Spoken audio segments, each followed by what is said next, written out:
Sebuah pertanyaan besar kini menggantung di hadapan kita tentang bagaimana sebuah kelompok yang dahulunya diburu, disetrum, hingga dibedah otaknya di Eropa sana kini mendadak memegang kendali panggung dunia. Sejarah mencatat betapa brutalnya penindasan medis dan kriminalisasi hukum yang pernah dialami oleh komunitas ini di masa lalu.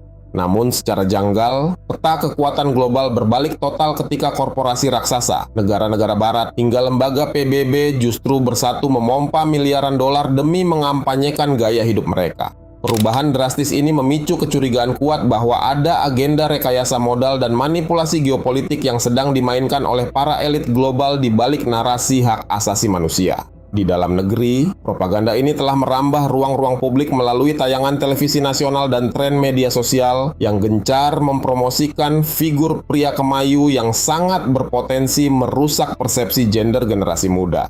Bahayanya lagi, propaganda ini kerap dibungkus dengan narasi playing victim di ruang digital demi memancing simpati publik dan mengaburkan fakta bahwa Indonesia kini berada di peringkat kelima dunia dengan 8.500.000 pelaku penyimpangan seksual.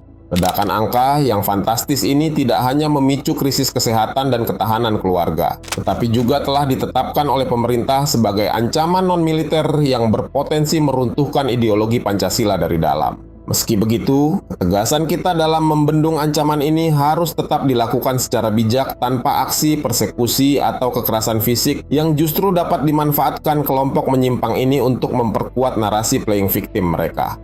Fenomena ini membuktikan bahwa Indonesia sedang berada dalam pusaran pertarungan ideologi dan budaya yang sangat serius. Penyebaran yang halus lewat media sosial, tontonan hiburan, hingga pergaulan sehari-hari terbukti ampuh merusak moral bangsa secara perlahan. Kita tidak bisa lagi diam atau menganggap masalah ini sekadar isu kelompok kecil yang berdiri sendiri tanpa campur tangan modal asing. Mari kita bongkar jejak propaganda ini, ungkap alasan di balik besarnya dukungan elit global, dan lihat bagaimana negara kita seharusnya bersikap.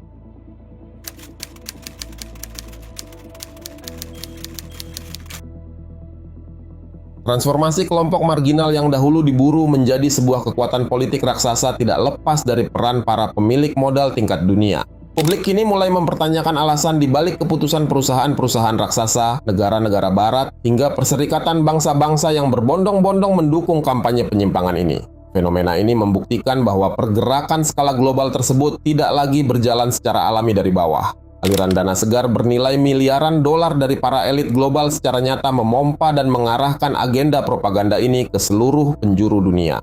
Sejumlah miliarder papan atas dunia secara terbuka mengalirkan kekayaan mereka untuk mendanai yayasan-yayasan politik pro-komunitas ini. Nama-nama seperti John Striker melalui Arcus Foundation, Tim Gill, hingga George Soros lewat Open Society Foundations menjadi penyokong dana utama. Mereka menyuntikkan dana raksasa ke organisasi non-pemerintah, lembaga riset, hingga media massa untuk merombak lanskap politik global. Strategi pendanaan yang sangat terstruktur ini bertujuan untuk menormalisasi identitas gender dan perilaku menyimpang di tengah masyarakat dunia. Dukungan finansial dari para elit global ini dengan cepat mengubah wajah ruang publik di banyak negara barat secara drastis. Pemerintah kota di Amerika Serikat dan Eropa mulai mengecat marka jalan hingga fasilitas publik menggunakan simbol pelangi. Kurikulum sekolah dasar di negara-negara barat bahkan mulai menyusupkan materi edukasi gender yang sangat eksplisit kepada anak-anak sejak usia dini. Industri hiburan Hollywood dan platform media sosial raksasa ikut dipaksa menyelipkan narasi ini ke dalam film dan konten sehari-hari. Langkah Perserikatan Bangsa-Bangsa dan institusi keuangan internasional yang ikut mengagendakan kampanye ini semakin memicu tanda tanya besar. Banyak masyarakat hingga pemerintah negara berdaulat menilai bahwa cara pandang PBB terlalu memaksakan standar nilai barat yang tidak universal. PBB bertindak tidak adil karena mengabaikan kedaulatan budaya dan agama yang telah menjaga tatanan moral masyarakat selama ribuan tahun. Bagi negara berkembang, aturan moral bukan diciptakan oleh lembaga internasional, melainkan bersumber dari ajaran Tuhan dan nilai luhur leluhur. Kritik tajam juga mengarah pada praktik standar ganda yang secara konsisten ditunjukkan oleh PBB dalam penegakan HAM global. PBB terlihat sangat vokal dan cepat bertindak dalam mengawal isu gender maupun orientasi seksual di berbagai negara.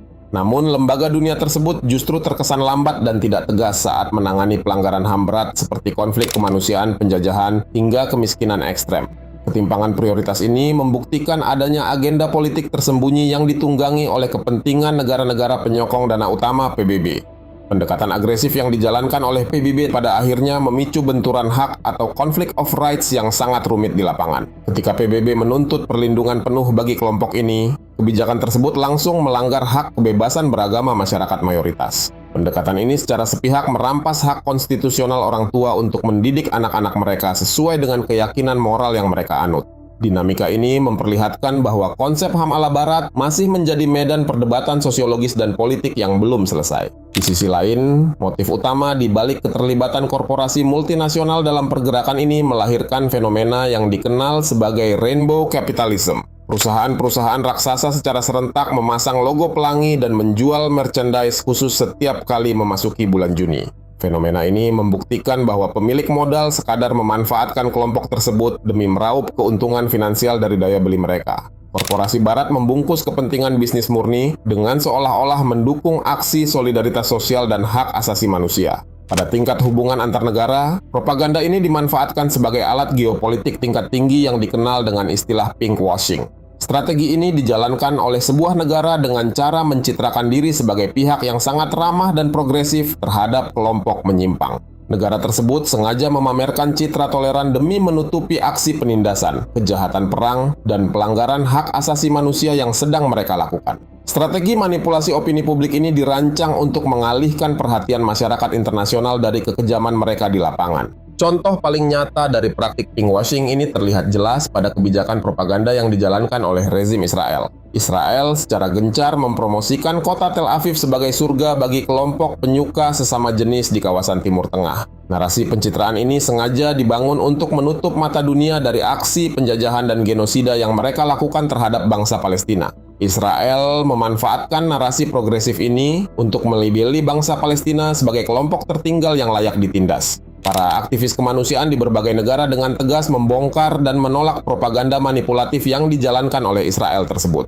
Mereka mempertanyakan kredibilitas narasi kebebasan yang didengungkan Israel saat hak paling mendasar warga Palestina untuk hidup justru dirampas. Propaganda pinkwashing terbukti menjadi taktik geopolitik yang sangat licik untuk mengaburkan isu kejahatan kemanusiaan yang sesungguhnya di tanah Palestina. Dunia internasional mulai menyadari bahwa klaim pembelaan hak asasi oleh rezim tersebut hanyalah kebohongan besar. Masuknya modal raksasa dari para elit global ini membuktikan bahwa pergerakan ini telah berubah menjadi komoditas ekonomi dan politik yang sangat kuat. Para elit global dan negara-negara barat tidak diciptakan oleh pergerakan ini dari nol, melainkan menunggangi momentum yang sudah ada demi kepentingan mereka. Mereka menyuntikkan dana raksasa karena melihat adanya potensi keuntungan politik dan ekonomi yang sangat besar dari perpecahan sosial ini. Gelombang propaganda yang terjadi saat ini merupakan hasil dari rekayasa modal yang sangat masif di tingkat internasional.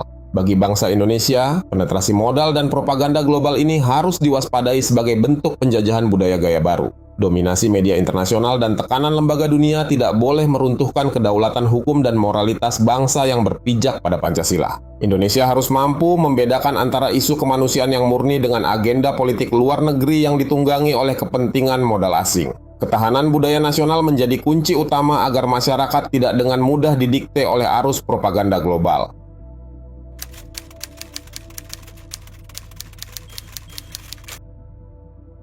Sejarah pergerakan homoseksual di dunia sebenarnya berakar dari penindasan dan perlakuan keras hukum di negara-negara barat. Pada abad ke-19 hingga pertengahan abad ke-20, negara-negara Eropa seperti Inggris memberlakukan aturan hukum yang sangat ketat terhadap pelaku hubungan sesama jenis. Inggris bahkan mengekspor aturan hukum anti-homoseksual ini ke berbagai wilayah jajahannya di seluruh dunia. Salah satu aturan hukum paling brutal adalah Pasal 377 Indian Penal Code tahun 1860 yang mengancam pelaku hubungan sesama jenis dengan hukuman penjara seumur hidup. Selain terjerat sanksi pidana yang sangat berat, kelompok penyuka sesama jenis pada masa itu juga dilabeli sebagai penderita penyakit jiwa. Pada tahun 1952, American Psychiatric Association memasukkan perilaku homoseksual ke dalam panduan manual gangguan mental edisi pertama.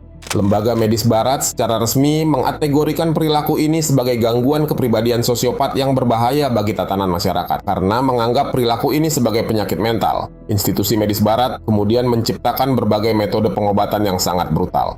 Dunia medis barat pada dekade 1950-an hingga 1960-an menerapkan metode terapi aversion yang tergolong sebagai aksi penyiksaan fisik secara terbuka. Dalam proses terapi ini, pasien dipaksa melihat gambar sesama jenis lalu tubuh mereka langsung disetrum menggunakan aliran listrik tegangan tinggi. Dokter juga kerap menyuntikkan obat avomorfin untuk memicu rasa mual dan muntah yang luar biasa parah pada tubuh pasien. Tujuannya adalah agar otak pasien mengasosiasikan rasa suka terhadap sesama jenis dengan penderitaan dan rasa sakit fisik. Metode pengobatan brutal yang dilakukan oleh tenaga kesehatan barat tidak berhenti pada terapi kejutan listrik dan suntikan kimia semata. Tim medis pada era itu juga mempraktikkan prosedur kebiri kimia hingga tindakan bedah otak kuno yang bernama lobotomi. Prosedur lobotomi dilakukan dengan cara memotong jaringan saraf pada bagian depan otak pasien secara paksa. Prosedur bedah ekstrem ini bukannya menyembuhkan pasien, melainkan secara sengaja merusak jaringan otak dan membuat pasien mengalami cacat permanen. Tekanan terhadap komunitas ini semakin memuncak ketika wabah penyakit misterius mendadak meledak di Amerika Serikat pada awal dekade 1980-an. Pusat Pengendalian dan Pencegahan Penyakit Amerika Serikat melaporkan lonjakan kasus infeksi paru-paru langka dan kanker kulit mematikan di New York dan Los Angeles. Pemerintah dan media massa Amerika Serikat saat itu dengan cepat memberi label stigma bahwa wabah ini merupakan penyakit khusus kelompok gay. Pemerintah Amerika Serikat yang bersikap acuh tak acuh membuat penderita penyakit ini dibuang oleh keluarga dan ditolak oleh berbagai rumah sakit. Sains modern belakangan berhasil membongkar mitos dan membuktikan bahwa stigma medis pada dekade 1980-an tersebut sepenuhnya keliru.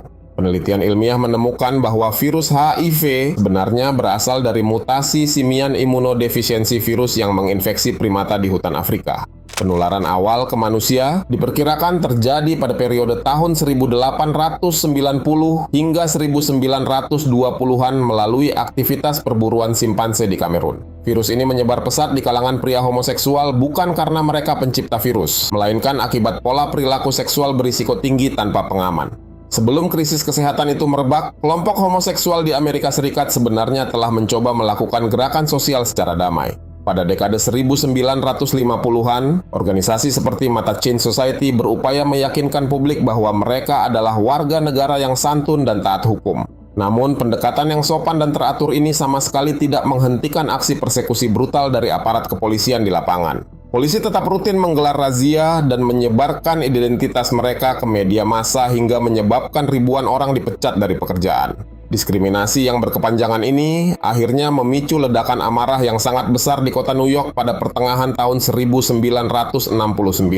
Pada tanggal 28 Juni 1969 jam 1.20 pagi, kepolisian New York menggerebek sebuah bar bawah tanah bernama Stonewall Inn. Bar kumuh yang terletak di kawasan Greenwich Village ini sebenarnya dikelola oleh keluarga mafia Genovese yang rutin menyogok polisi. Namun penggerebekan malam itu berlangsung sangat brutal karena dipicu oleh tekanan politik menjelang pemilihan wali kota New York. Aparat kepolisian yang bertindak kasar di dalam bar mendadak mendapat perlawanan fisik yang tidak terduga dari para pengunjung. Ratusan pengunjung bar dan massa marginal di sekitar lokasi menolak diangkut ke dalam kendaraan polisi. Massa yang tersulut emosi mulai menyerang aparat kepolisian menggunakan lemparan koin, botol bir, hingga batu bata. Perlawanan spontan ini secara cepat membesar menjadi kerusuhan jalanan berskala besar yang berlangsung selama berhari-hari di New York. Peristiwa yang kemudian dikenal sebagai Stonewall Uprising ini menjadi titik balik paling bersejarah bagi pergerakan homoseksual modern di dunia. Kerusuhan ini menyadarkan kelompok marginal bahwa mereka tidak akan pernah mendapatkan hak jika hanya bersikap diam dan bersembunyi. Mereka mulai mengonsolidasikan kekuatan dan membentuk wadah organisasi politik yang jauh lebih radikal serta terorganisasi secara rapi. Langkah ini mengubah peta pergerakan mereka dari aksi bawah tanah menjadi sebuah gerakan politik terbuka yang sangat agresif. Tepat 1 tahun setelah kerusuhan Stonewall, komunitas ini menggelar pawai peringatan massal di New York, Chicago, dan Los Angeles. Pawai yang diberi nama Christopher Street Liberation Day di New York tersebut menjadi cikal bakal dari gelombang Pride Parade modern. Acara peringatan ini dengan cepat merebak ke berbagai kota besar di Eropa dan menjadi agenda tahunan setiap bulan Juni. Momentum kerusuhan Stonewall secara efektif mengubah peta perlawanan kelompok ini di tingkat internasional. Tekanan politik yang diorganisasi secara masif pasca kerusuhan Stonewall mulai memaksa berbagai institusi resmi di Barat untuk tunduk. Pada tahun 1973, American Psychiatric Association akhirnya resmi mencabut homoseksualitas dari daftar penyakit jiwa setelah mendapat gelombang protes keras. Perubahan aturan hukum di tingkat negara bagian dan Mahkamah Agung Amerika Serikat juga mulai menghapuskan berbagai pasal diskriminatif secara bertahap. Puncak dari pergerakan politik ini terjadi ketika Amerika Serikat secara resmi melegalkan pernikahan sesama jenis pada tahun 2015. Perjalanan sejarah ini memperlihatkan bahwa keberadaan pergerakan homoseksual modern di dunia barat lahir dari benturan sosial yang sangat keras. Diskriminasi hukum, perlakuan brutal medis, dan aksi kekerasan aparat kepolisian justru menjadi bahan bakar utama yang membakar perlawanan mereka. Pendekatan kasar dan aksi main hakim sendiri yang dilakukan oleh otoritas barat pada masa lalu terbukti gagal total dalam menghentikan pergerakan ini. Sebaliknya, tindakan represif tersebut justru melahirkan konsolidasi politik yang sangat solid dan meluas ke seluruh dunia. Fakta sejarah ini harus menjadi pelajaran penting bagi bangsa Indonesia dalam menyikapi fenomena sosial di dalam negeri. Penanganan terhadap masalah pergaulan menyimpang tidak boleh dilakukan dengan cara-cara kekerasan jalanan atau persekusi yang tidak terukur. Pendekatan yang represif dan brutal hanya akan mengulang sejarah Stonewall yang justru memicu gelombang perlawanan yang lebih besar. Indonesia harus tetap konsisten menggunakan pendekatan hukum yang beradab, penguatan fungsi keluarga, serta penanaman nilai moral yang bijak.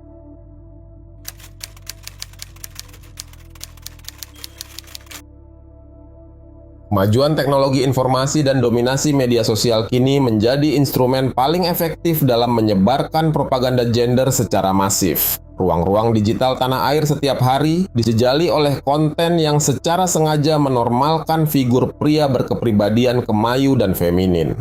Parahnya lagi, industri televisi nasional seolah memberi panggung karpet merah bagi pria-pria kemayu ini untuk menyaru sebagai selebritas dan figur publik ternama. Penampilan mereka di layar kaca dan media sosial secara perlahan merusak persepsi generasi muda, meruntuhkan batasan identitas gender yang tegas, serta menjadi ancaman nyata bagi ketahanan moral bangsa Indonesia. Di saat yang sama, masyarakat juga dihadapkan pada taktik propaganda playing victim yang dilancarkan secara rapi oleh kelompok ini di media sosial. Setiap kali mendapatkan kritik sosial atau tindakan penegakan hukum, mereka dengan cepat membingkai diri sebagai korban penindasan yang teraniaya demi memancing simpati publik internasional. Narasi korban ini sengaja digoreng untuk memojokkan nilai-nilai budaya lokal dan mematikan daya kritis masyarakat terhadap bahaya penyimpangan perilaku tersebut.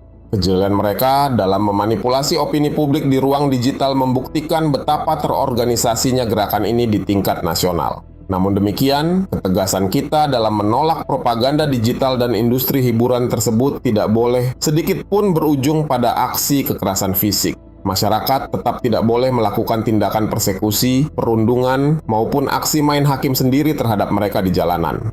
Tindakan kekerasan justru sangat berbahaya karena akan dijadikan amunisi tambahan bagi mereka untuk membuktikan narasi playing victim di mata dunia. Penolakan terhadap perilaku menyimpang harus tetap berdiri di atas koridor hukum yang beradab, edukasi yang rasional, serta sikap yang elegan tanpa merendahkan martabat manusia. Data statistik terbaru menunjukkan bahwa Indonesia kini menempati peringkat kelima sebagai negara dengan populasi pelaku penyimpangan seksual terbanyak di dunia. Angka ini menempatkan Indonesia persis berada di bawah Cina, India, gabungan negara benua Eropa, dan Amerika Serikat. Jika dihitung secara matematis dari total penduduk yang menembus 285 juta jiwa, estimasi persentase 3% tersebut menghasilkan angka sekitar 8.500.000 jiwa. Jumlah yang sangat besar ini membuktikan bahwa fenomena penyimpangan perilaku di Indonesia bukan lagi sekadar isu kelompok minoritas yang tersembunyi. Melihat skala penyebaran yang makin masif, pemerintah menerbitkan peraturan presiden mengenai kebijakan pertahanan negara untuk merespon dinamika ancaman modern. Pemerintah secara resmi mengategorikan propagasi dan ekspansi gaya hidup penyimpangan seksual sebagai salah satu bentuk ancaman non-militer. Regulasi ini menegaskan bahwa penetrasi budaya asing yang merusak moral bangsa dapat meruntuhkan ketahanan nasional dan ideologi Pancasila dari dalam. Negara memandang pergerakan ini sebagai serangan ideologis halus yang berpotensi menghancurkan kualitas sumber daya manusia Indonesia di masa depan. Penyebaran gaya hidup menyimpang ini meluas ke tengah masyarakat melalui berbagai pintu masuk yang sangat sistematis. Banyak aktivis kerap mendengungkan narasi bahwa kondisi homoseksual merupakan bawaan lahir akibat faktor genetik murni. Namun, berbagai riset sosiologis di lapangan membantah klaim tersebut dan menemukan fakta bahwa pengaruh lingkungan memegang peranan utama. Tekanan kelompok pergaulan dan iklim interaksi sosial menjadi mesin penggerak paling efektif dalam mengubah perilaku seseorang. Pintu masuk pertama terjadi melalui mekanisme penularan sosial di dalam sirkel pergaulan atau lingkungan kerja. Seseorang yang awalnya memiliki ketertarikan normal dapat terseret melenceng akibat interaksi yang terlalu intens dengan komunitas tersebut. Lingkungan kelompok yang serba permisif secara perlahan meruntuhkan benteng moral dan rasa tabu dalam diri seseorang. Komunitas ini kemudian membungkus perilaku menyimpang tersebut seolah menjadi sebuah simbol gaya hidup modern yang keren. Pintu masuk kedua digerakkan oleh motif ekonomi dan dorongan gaya hidup hedonis di kalangan anak muda. Tekanan untuk tampil mewah dan diakui oleh lingkaran pertemanan mendorong sebagian remaja mengambil jalan pintas. Mereka secara sadar terjun ke dalam jaringan prostitusi sesama jenis demi mendapatkan uang instan dan barang-barang bermerek. Transaksi seksual ini mereka lakukan murni demi memuaskan gengsi dan membiayai gaya hidup malam di kota-kota besar. Pintu masuk ketiga berakar dari rantai kekerasan seksual dan trauma masa lalu yang belum terselesaikan. Data lapangan menunjukkan bahwa mayoritas anggota dalam komunitas menyimpang memiliki riwayat kelam pada masa kecil mereka. Banyak di antara mereka yang menjadi korban pelecehan atau pemerkosaan oleh pria dewasa saat usia mereka masih sangat muda. Trauma psikologis yang hebat ini merusak pola pikir dan perkembangan emosional mereka hingga terus terbawa saat menginjak usia dewasa. Pintu masuk keempat yang tidak kalah krusial adalah rapuhnya ketahanan dan fondasi di dalam rumah tangga. Banyak studi akademis menyoroti bahaya nyata dari tingginya angka fenomena hilangnya peran figur ayah di Indonesia. Seorang anak laki-laki yang tumbuh tanpa sosok pimpinan pria yang tegas akan kehilangan panutan identitas dirinya. Kondisi kejiwaan yang hampa ini membuat sang anak menjadi sangat rapuh dan mudah terpengaruh oleh dorongan negatif dari luar rumah. Selain faktor internal domestik, serbuan budaya luar juga mempercepat akselerasi penyebaran gaya hidup ini di tanah air. Globalisasi dan arus informasi tanpa batas membawa propaganda asing masuk dengan sangat halus melalui produk hiburan massal. Aktor-aktor global sengaja mengemas narasi penyimpangan ini menggunakan istilah hak asasi manusia demi menekan negara-negara berkembang. Strategi ini bertujuan agar masyarakat mau menerima perilaku yang sebenarnya sangat bertentangan dengan adat dan norma agama. Ratusan lembaga swadaya masyarakat di kota-kota besar Indonesia kini bergerak secara rapi untuk memperkuat posisi kelompok ini. Mereka tidak lagi menggunakan metode demonstrasi terbuka di jalanan yang berisiko memicu kemarahan publik. Sebaliknya, mereka menyusupkan narasi normalisasi ke dalam ruang diskusi akademis kampus, pelatihan media, hingga produk hukum. Bantuan dana segar dari lembaga donor internasional terus mengalir untuk mendanai agenda pembentukan opini publik tersebut. Dukungan dari negara tetangga di kawasan Asia Tenggara semakin membakar semangat pergerakan kelompok pro penyimpangan di dalam negeri. Keputusan Thailand yang meresmikan undang-undang pernikahan sesama jenis menjadi amunisi propaganda baru bagi aktivis lokal. Mereka memanfaatkan momentum legalisasi di Thailand sebagai bukti bahwa benteng hukum di kawasan Asia mulai runtuh. Fenomena ini semakin menegaskan bahwa Indonesia sedang menghadapi gelombang tekanan yang sangat nyata dari luar dan dalam negeri.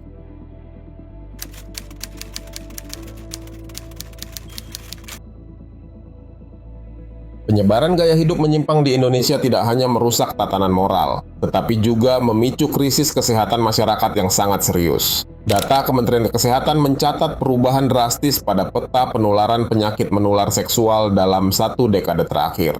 Jika dahulu penularan infeksi didominasi oleh penggunaan jarum suntik narkoba, kini penyebab utamanya bergeser secara mutlak akibat hubungan seksual sesama pria. Risiko penularan virus di kalangan kelompok ini melonjak tinggi akibat pola perilaku bergonta-ganti pasangan tanpa perlindungan. Para ahli medis menemukan fenomena mengerikan bernama sindemi, yaitu penumpukan beberapa infeksi penyakit mematikan sekaligus dalam satu tubuh pasien. Banyak penderita dari komunitas ini yang mengidap virus HIV, penyakit sifilis, dan wabah cacar monyet atau MPOX secara bersamaan. Komplikasi serangan virus ganda ini dengan cepat menghancurkan sistem kekebalan tubuh pasien hingga mengalami kerusakan organ total. Kondisi fisik penderita yang parah tidak hanya mengancam nyawa tetapi juga menguras anggaran kesehatan negara dalam jumlah yang luar biasa besar. Dampak dari perilaku menyimpang ini meluas hingga menghancurkan kehidupan rumah tangga masyarakat yang tidak berdosa. Fenomena pria biseksual atau gay yang menjalani kehidupan ganda kini menjadi ancaman tersembunyi bagi para wanita. Demi menutupi identitas aslinya dari gunjingan tetangga dan tekanan keluarga, para pria ini nekat menikahi wanita biasa sebagai kedok sosial. Sang istri yang tidak tahu apa-apa berada dalam posisi sangat rentan tertular penyakit mematikan yang dibawa sang suami dari luar rumah. Menghadapi ancaman krisis moral dan kesehatan ini, Indonesia bertindak tegas dengan memperbarui sistem hukum pidananya.